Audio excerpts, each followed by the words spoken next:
guys, how you doing? Today I want to talk about release aids. It's a very important decision to make when you become an archer, or if you're a current archer.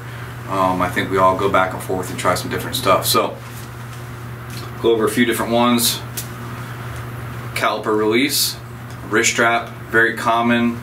I mean, majority of the new shooters will try these. This is what they start off with. I shot one for 30 years roughly. I wish somebody told me when I first started shooting a bow to not start with a command style release like this, a caliper release or even a thumb release, okay? I suffer from target panic really bad actually. It's something that comes back periodically if I'm shooting a trigger style release like this. I don't think anybody should shoot anything like this until they actually master shooting back tension or with back tension. You know, if you're a small percentage of people that don't suffer from target panic ever, then fine, this works for you, that's fine. I'm not saying it's you know, not to shoot with one of these. I'm just saying I don't recommend it. You know, I wish I started my archery career with something different than this. Very common though, but the problem is that people will punch that trigger. They're focusing on the pins instead of the target and the process and everything like that. So they shoot one of these and they end up with target panic. They hold it low. They try to time the shot, time the pin, and just mash on the button to get the arrow down range and hit what they're aiming at. So for me, you know, a few years ago, I said, well, you know, man, I got target panic really bad. I need to do something about it. So I went ahead and bought a thumb style release. Okay, this did not do the job for me, okay, because it just allowed me to punch this trigger with my thumb instead. Okay, so this wasn't the fix. I do prefer an inverted or handheld release like this. I like the Anchor a lot better. I think it's more consistent, but however, this still allows me to punch that trigger. Okay, again, target panic is there. If I blank bailed 1,000 arrows with it, you know, after 10 shots, 12 shots, whatever, I start doing that target panic again. Okay, it's a real thing. It's an anxiety. It forces people to lock on the target, whether you lock to the right, left, above, or underneath. You know, I found myself drawing my bow back high and then coming down, and as my pin got to the target or close to it, I time it and punch that trigger. And I think a lot of people do that. Be honest to yourself about target panic. You know, if you suffer for it at all, if you think you do, try something different. This is the time to do all that right now when it's off season. Work on your form, try different side outs, maybe some stabilizers, maybe a release, whatever it is. This is the time to figure out some new equipment to make you a better archer later on. I mean, you owe, as a hunter, you owe that to the animal. Okay, so my recommendation for everybody, even a new shooter, is some kind of tension release. Okay, this is a silverback. This is a back tension release. I've been shooting it for 2.5 years now, I guess, and this is magical. This has saved my my life as far as shooting a bow goes.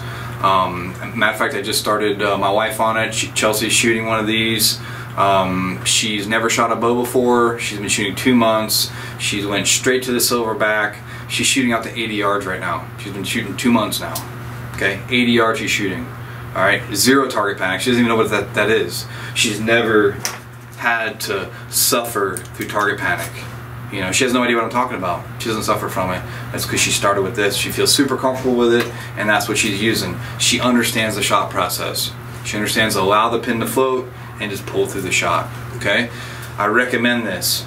All right, once you master this, okay, you can stick with it if you want. All right, that's fine. But if you want to even go a step further, try a Hinge Release. Okay, now for me, this forced me to shoot super relaxed, and what I mean by that is you could shoot these Hinge Releases a few different ways, and shooting it relaxed is one of the ways that I choose to shoot it, and that's allowing the release to rotate in your hand, change the angle of that head, and fire the release. Now on the silverback,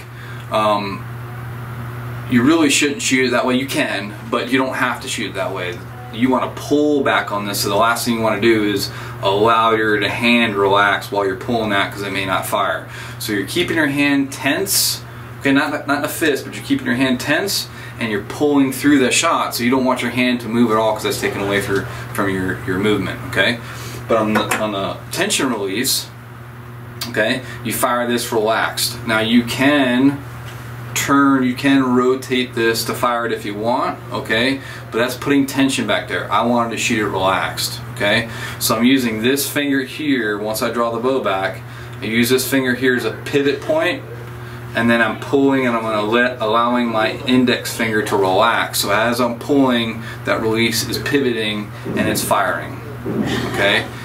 This is complete relaxation and allows you to focus on just the center of your target, allowing the pin to float, focusing on your process, what's behind the line, what's behind the bow, not what's in front of it as much, okay? Again, super relaxed, okay? That's what this does, okay? It forces you to relax. This is the time to do that. Now, I know a lot of people are like, oh, well, you can't hunt with you know, back tension releases or hinge releases. I've killed plenty of deer and hogs with this guy right here, okay? No problem whatsoever. It's allowed me to focus on my process and not punch some trigger and miss a beautiful whitetail or hog or wounded animal or whatever. Actually, miss is fine, but wounded animal is not acceptable, okay? That's the last thing we want to do as hunters, okay? So, back to the hinge. It's scary for a lot of people to pull the bow back. They don't realize it. They grab a handful of it, they pull the bow back, and it fires. And listen, and I've had some hot shots as well, but that's just part of training right now. You know, it has happened. I've pushed this release. It's about on the fastest setting right now, the hottest setting, and I just, you know, I'm gonna train, and it's just I'm gonna get through that. Okay, so what this has allowed me to do is shooting the relaxed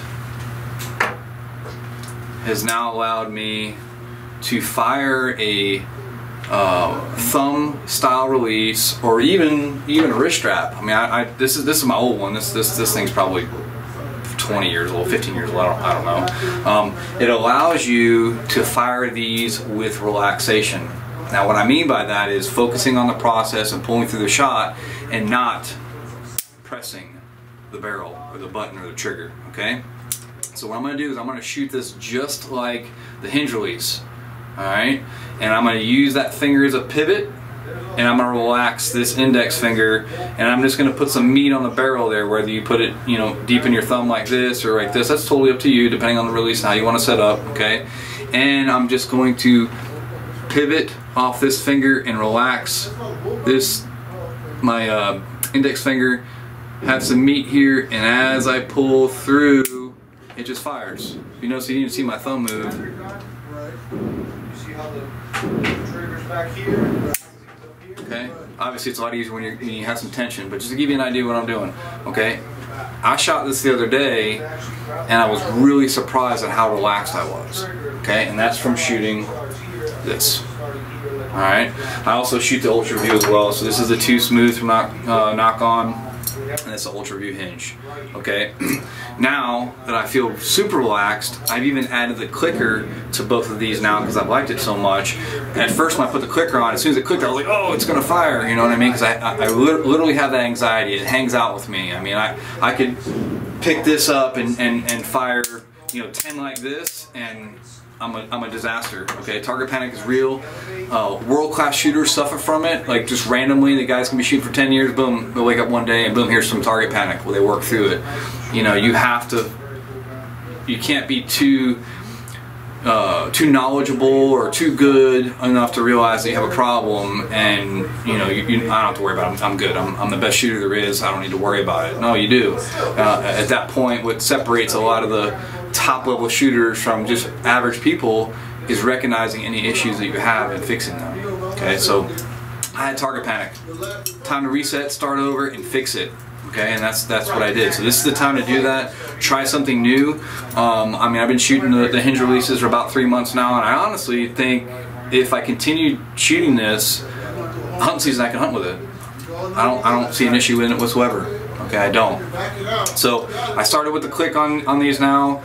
and that actually, you know, if I'm tense that day, because we change daily, if I'm tense that day, I can pull through to that click, and then I realize, hey, I've got about 15 thousandths of an inch or so to fire the shot, get a hard aim, and pull through and relax my hand. Okay, that's supposed to mean maybe I draw it back and the angle is just off a little bit when I draw back and go into my anchor. That little bit makes a difference, and I'm like pulling. Oh, where am I at? Now I'm starting to like, where am I at? And I start to overthink it. So I hear that click, I'm good, I'm settled in, it's safer pulling the bow back. Now I hear the click, I'm good, and now I can get the hard aim and pull through the shot. Okay, once you master a back tension release of some sort like this, then you can go to a thumb style release like this. Okay, that's something you can do after you have mastered back tension. There's no reason to shoot an on-demand release like right now unless you are the few that shoot well and with it. That's fine. You know, there are people that do. There are competitors that shoot very well with a caliper style release, and that's fine. Me, doesn't work for me. Okay, if it doesn't work for you, don't be scared to try something different. Try a back tension demanding release like this. It's going to force you to shoot with back tension and learn it. Then go back to this later on. Okay, train with this, and if you don't want to hunt with it, hunt with something like that, or even a caliper. Once you learn to pull through your shot, you can shoot one of these with back tension as well. If you could do that now, you're calm and cool, collect. You can do that, man. More power to you. That's fine. It doesn't work for me. So, what's nice about these releases from Knock On and Carter is essentially they're the same ergonomics. Okay, and I can keep them in my bag of tricks. I can shoot them randomly, just kind of keep me focused on my target panic relaxation, and use them to my advantage. You know, hey, I'm not pulling through my shots today. All right, I'm not doing that, so I'm just going to shoot the silverback. All right, that's going to force me to pull through my shots. That tells me right there that, hey, listen, my form isn't correct. I'm not pulling through. I'll shoot the silverback. Hey, you know, my hand isn't relaxed today. I'm not feeling relaxed. I need to calm down. Whatever. I'll shoot the too smooth or Hinge Release, the Ultra View as well. I'm on point today. I feel top of the game. I'm super relaxed. Nothing could go wrong. Nothing can stop me. Boom! I'll shoot this right here. Okay, so I'm super relaxed. I'll shoot this one. All right, but that's up to you. Listen, you know, this time of the year, go ahead and try something different on your setup. Nothing's wrong with that. Lower your poundage on your bow. Shoot more reps. You know, get out to some 3D shoots or some archery challenges of some sort and practice and train yourself for that one shot or two shots you're going to get during deer season, so you don't blow it. You know, focus on your process, your form. That way it just comes down to it. The last deer I shot in Kansas this past season, okay, I couldn't even honestly tell you how it went down. I just went on autopilot. That's it. I don't even recall the shot process at all. I didn't focus on any of that. I just fell back on all the training I had and all the training I did during the summer and just made it happen. Okay? That's what you want to do. You want to be able to do that. You don't want to be like, oh man, I remember I was shaking, I was super tense, all this stuff, and I punched a trigger and I hit a limb or whatever the case may be. You don't want to go down that road. You want your draw process to be perfect and your shot execution just to follow through and be natural. That's it. A lot of other things to worry about. Let's not worry about your shooting. So try something different, guys. Get out there and try a back tension release or a Hinge Release or whatever. Just try something new. Stay away from punching that trigger. You know, be honest to yourself. All right, I hope this helps you guys out, and have a good day.